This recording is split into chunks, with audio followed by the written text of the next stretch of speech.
प्यार से नफरत को मिटाने वाला इंसान मदीना मुनव्वरा की गलियों में एक बूढ़ी गरीब और जिद्दी औरत रहती थी।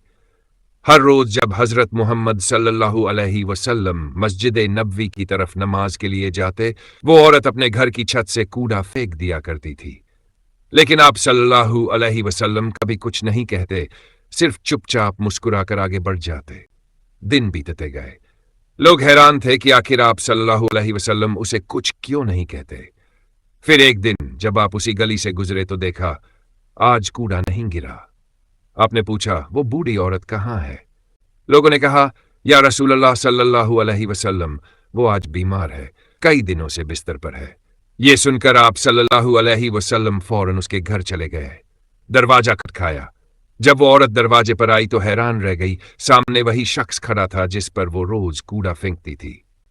आप सल्लल्लाहु अलैहि वसल्लम ने नरम आवाज में कहा, मां, सुना है तुम बीमार हो, मैं देखने आया हूं, तुम्हें कोई जरूरत तो नहीं? उसकी आंखों से आंसू बहने लगे। दिल पिघल गया। वो बोली, ए मोहम्मद सल्लल्लाहु अलैहि वसल्लम, आप जैसे इंसान इस दुनिया में नहीं है।